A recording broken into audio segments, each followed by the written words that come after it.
Assalamualaikum warahmatullahi wabarakatuh. Perkenalkan sebelumnya saya Givari Zulwanafik dari Universitas Animkom Yogyakarta dengan NIM 2211451. Oke, di sini saya akan menginterview seorang pengusaha muda dengan nama bisnis yaitu applemax.id. Boleh Mas langsung perkenalan dulu? Oke, perkenalkan nama aku Anang Wahyu Pradana. Betul yang disampaikan sama Mas Giva tadi, salah satu mungkin pendiri ya atau owner Applemax yang tapi dulu sempat 2 orang tapi sekarang udah keluar jadi full dari aku sendiri. Mas, ya Mas, di sini saya mau tanya-tanya, mau interview persoalan dengan bisnis, persoalan dengan gimana sih jadi seorang owner atau seorang pemimpin atau owner dari bisnis itu menjadi pembisnis yang baik seperti itu. Oke, mungkin pertanyaannya yang ini dulu ya, bagaimana mungkin sulitnya ya untuk membangun atau mungkin di atas posisinya di atas sebagai owner gitu. Kalau misalnya dari aku pribadi karena ini juga sebagai pendiri ya, jadi mungkin tugasnya cukup kompleks sih, mulai dari pencatatan, dari mungkin keuangan juga yang pertama ya pasti ya, karena juga sebagai modal juga. Terus gimana nanti cara untuk marketingnya dan juga kontennya nanti bagaimana nge-planning dari penjualan, kemudian pengennya laba seperti apa, kemudian juga pemasaran, marketing tadi, terus juga untuk masalah branding kita tuh mau dibawa kemana. Jadi semuanya itu lingkup jadi satu sih. Jadi kayak mungkin Applemax ini nanti akan dibawa kemana itu tergantung sama kemauan dari Applemax sendiri atau foundernya sendiri seperti itu. Seperti itu sih. Mas, kalau boleh tahu nih, Applemax sendiri ini bisnisnya tuh berjalan di bidang apa sih sebenarnya? Kalau Applemax sendiri itu berjalan di bidang retail, elektronik ya, handphone dan juga aksesoris.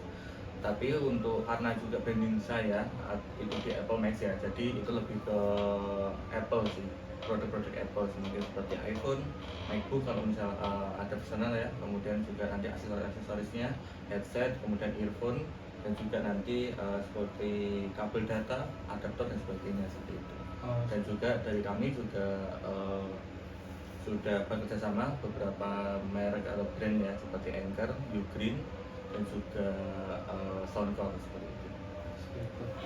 Mas, sebagai seorang pemimpin nih atau sebagai seorang owner sendiri, nah prinsip kepemimpinan atau prinsip menjadi owner yang pembisnis yang baik itu menurut Masnya itu seperti apa sih?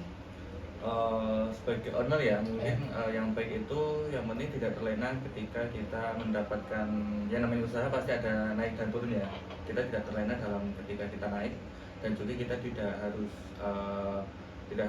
pernah menyerah ketika kita di bawah kayak gitu.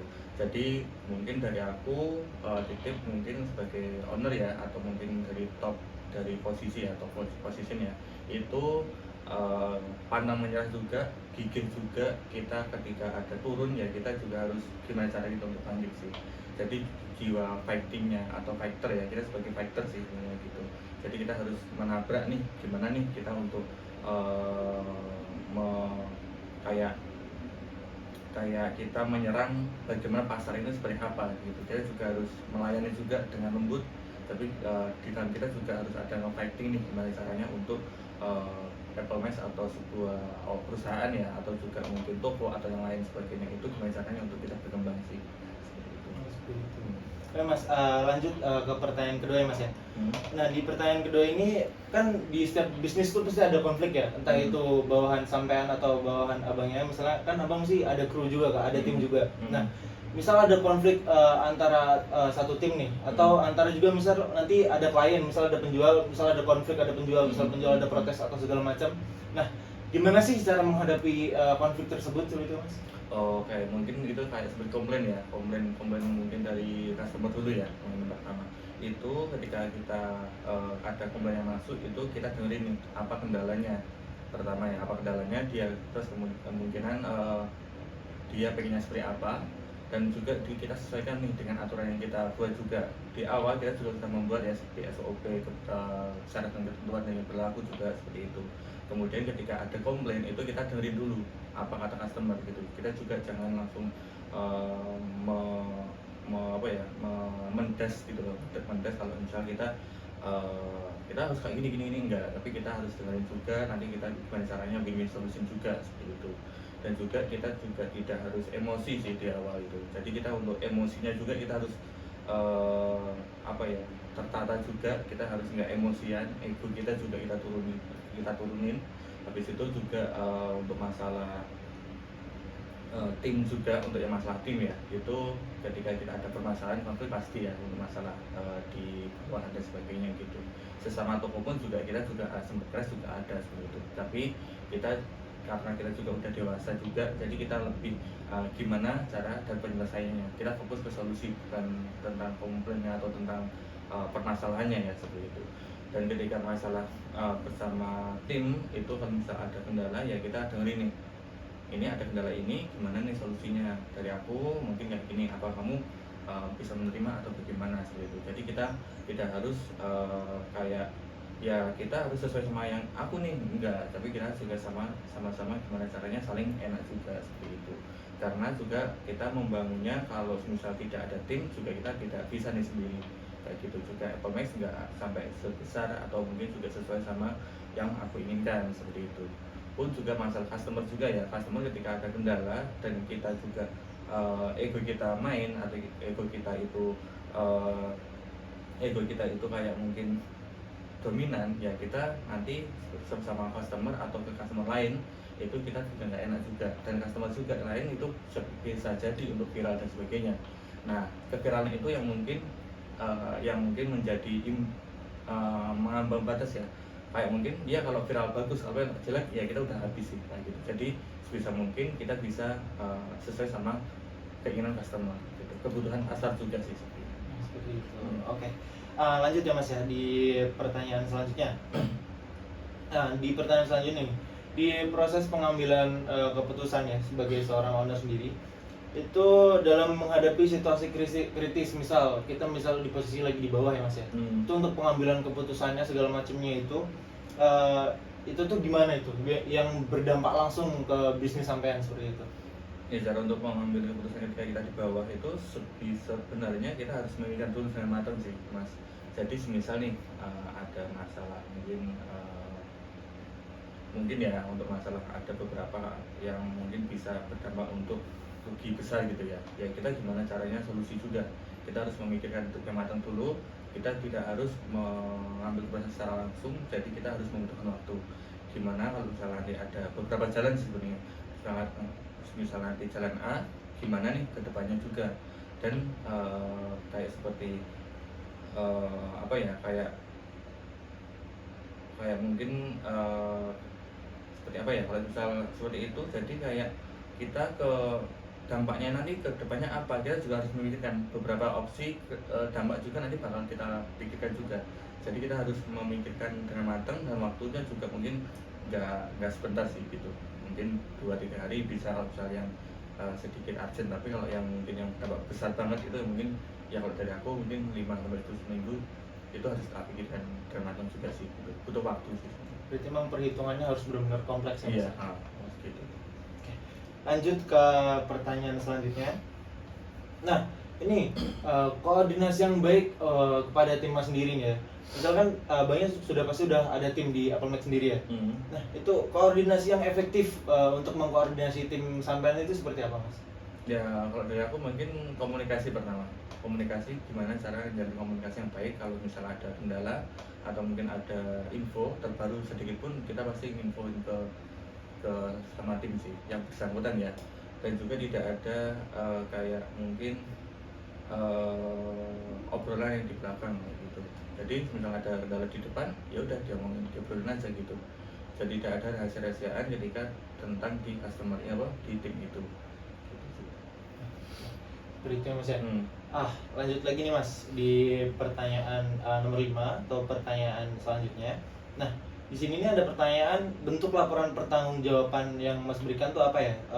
Yang digunakan buat memantau atau melaporkan kinerja organisasi atau timnya Mas sendiri seperti itu. Ada nggak sih Mas untuk pelaporan pertanggungjawaban seperti itu? Oh, kalau dari aku mungkin dokumen-dokumen yang ini ya, yang krusial ya, mungkin seperti performa dari beberapa tim, dan juga mungkin beberapa customer juga itu biasanya aku jadi di spreadsheet sih, karena aku kerjanya sementara di Google seperti mungkin Google Spreadsheet, kemudian juga di Google Dokumen seperti itu. Jadi semuanya masih serba di sini dulu, keluarga dari Google. Oh, berarti ada pencatatan di keluarga Google sendiri sih. Iya, karena di situ. Karena mungkin kalau misalnya di aplikasi sendiri yang lain itu masih belum bisa, karena aku tidak bisa mengcustomize beberapa sistemku sendiri sih. Jadi sementara masih enjoy dengan produk-produknya Google. Seperti itu, Mas. Lanjut nih Mas, pertanyaan yang nomor 6. Nah, di sini nih ada pertanyaan, bentuk reward yang Mas berikan sendiri kepada karyawan atau tim sendiri itu yang membantu, ada nggak sih reward yang ngebantu meningkatkan motivasi dan produktifnya mereka seperti itu? Ada nggak sih Mas? Kalau aku tadi sudah ada sih. Ya biasanya kalau dari aku mungkin kalau ada beberapa yang bisa membantu aku juga mungkin masalah fee sih, fee dalam bentuk uang ya seperti itu. Supaya nanti ya, karena kalau misalnya aku bentuk barang dan sebagainya ya, kalau misal dari aku membutuhkan dari tim sendiri, tapi kalau misalnya uang jadi aku mungkin bisa monggo kalau mau dipakai yang lain juga bisa sih seperti itu. Ya. Oke Mas, lanjut ke pertanyaan selanjutnya di pertanyaan nomor 7 nih ya Mas ya. Nah, ini pertanyaannya, gimana sih cara Masnya menangani kesalahan atau pelanggaran yang terjadi di tim Mas sendiri, dan dampak punishment-nya tuh apa sih buat kinerja tim sendiri seperti itu? Kalau punishment nggak terlalu sih ya, mungkin kalau maksimal ya aku mungkin udah tak selesaiin gitu untuk kontrak atau mungkin kerjasamanya kayak gitu. Tapi untuk masalah yang pertama tadi apa? Yang pertama nih cara menangani kesalahan ya. Menangani kesalahan ya. Yang pertama ya tak ingatin sih. Aku selalu ngingetin apa yang mau dilakuin. Contoh nih masalah kayak mungkin ada tim yang khususnya untuk masalah admin ya, kalau misalnya ada Tokped yang cek masuk dan mungkin ada yang customer yang mungkin provide ya atau closing kayak gitu, ya aku akan lebih memantau timku itu apakah sesuai sama yang aku inginkan atau enggak. Kemudian kalau misalnya ada komplain itu ya aku monitor juga apakah berjalan dengan lancar atau enggak, dan misalnya nanti ada kendala atau mungkin timku yang mungkin melakukan kesalahan lagi, itu ya mungkin aku akan lebih sekedar langsung ini sih melihat langsung kayak gitu. Jadi dari aku misal ada kendala dari timku sendiri itu aku ingetin yang pertama, yang kedua juga nanti aku arahin gimana cara untuk menangani customer atau gimana nih problem yang ada itu. Jadi aku akan tetap discuss dengan dia, ini seperti ini kamu bisa atau enggak, kalau nggak bisa nanti kita pakai opsi yang lain seperti itu.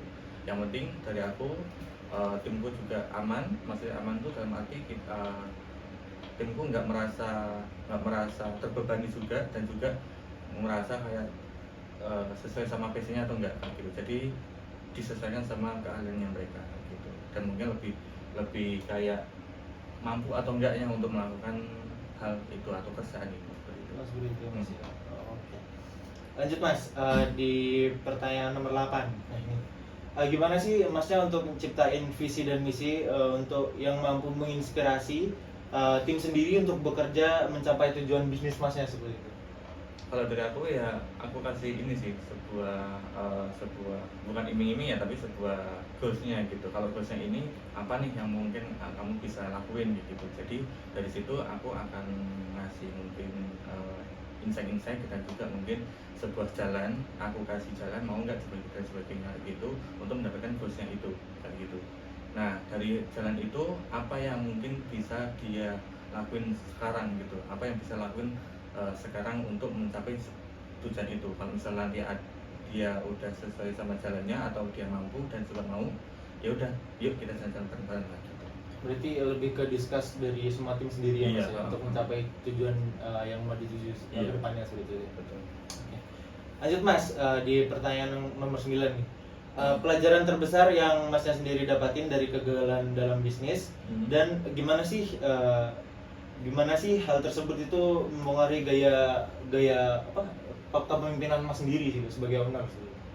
Mungkin kalau masalah kegagalan ya, untuk menyikapi kita tidak panik juga yang pertama, dan yang kedua itu apa tadi katamu? Pertanyaan ini kan pelajaran terbesar yang didapatkan dari kegagalan dalam bisnis. Oke. pelajarannya kalau dari aku nggak ini sih, apa namanya, nggak gampang percaya sama orang meskipun mereka punya posisi dan juga eh, apa ya, dia punya posisi yang besar juga, dan juga mereka itu punya punya kuasa lah gitu. Karena ketika seperti itu dan juga aku lengah, ya mungkin bisa lebih lebih lebih apa namanya, lebih besar dampaknya ya. Dan kemudian kalau dari aku mungkin melihat dengan bukti sih mereka itu, kayak misal dari mereka punya kuasa, jadi ya udah terus suruh melihat dulu kuasanya dia seperti apa gitu sih. Terus kegagalannya itu kalau dari aku gak gampang percaya sama orang, kemudian juga harus dipikir matang-matang juga, dan lebih lebih apa ya, lebih logik aja sih mereka semuanya itu. Jadi lebih dipikirin matang-matang lagi ya Iya, Mas ya, dari logik aja sebagai logik. kegagalan yang sudah terjadi gitu. Iya betul.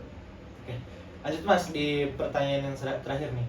Ada nggak sih saran nih untuk mahasiswa yang pengen mulai bisnis, khususnya dalam mengembangkan apa ya, kayak energi sebagai owner sendiri dan ngebangun kepemimpinan yang berkelanjutan gitu, kepemimpinan atau sebagai owner yang lebih baik ke depannya seperti itu. Ada nggak sih Mas?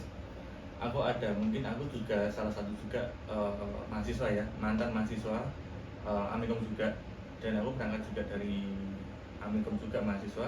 Jadi kalau dari aku gini sih, selagi kita jadi mahasiswa ya, kita bisa ngelakuin apapun yang mungkin ya, goalsnya mungkin kalau misal pengen ke organisasi ya udah, pengen mungkin jadi politikus ya udah kita ke organisasi-organisasi yang ada di kampus atau mungkin di luar yang berbau dengan politik. Tapi kalau masalah di usaha ya, di usaha dan juga mungkin pelaku usaha, wirausaha, itu mungkin dari aku apapun yang dilakuin atau yang bisa dilakuin sebagai mahasiswa yang mungkin itu mendapatkan uang dan juga mungkin punya diajak untuk bikin project atau diajak untuk bikin sesuatu produk, atau diajak untuk menjadi buka toko dan sebagainya, usaha-usaha mungkin jual beli dan sebagainya, dilakuin aja kayak gitu. Karena kita selagi masih muda ya, umur kalau misal mahasiswa itu range antara berapa ya, 20-an ya, 20-an sampai 25 mungkin maksimal ya, 25 itu masih banyak hal-hal yang bisa dilakuin gitu. Kalian bisa lakukan apapun yang mungkin bisa mendapatkan pengalaman, dan nggak apa-apa itu sebagai anak tangga untuk mencapai kamu tujuanmu sendiri gitu. Misal nih dulu jualan cilok atau mungkin jualan es gitu ya di pinggir jalan kayak gitu juga nggak apa-apa. Nah kayak gitu bisa jadi batu loncatan juga. Dari situ misal kamu jualan es itu pengalamanmu apa yang bisa kamu ambil, itu ya udah kamu ambil kayak gitu. Mungkin cara untuk manajemen stok, kemudian untuk manajemen gimana cara untuk mensuplai barangnya, gimana cara untuk mengelola uang, gimana cara untuk menghandle customer, itu juga kita bisa sebagai berpengalaman aja untuk kedepannya kayak gitu. Siapa tahu mungkin dari jualan es atau ada orang nih atau ada sesuatu nih yang bisa es tersebut atau brand es itu menjadi besar gitu ya. Contoh aja Teh Poci itu kan udah banyak ya, yang udah banyak di mana-mana ya cabang-cabangnya ya, franchise-nya seperti itu lah gitu. Kemudian itu kalau misal jualan es ya, untuk kalau jualan handphone ya nggak apa-apa.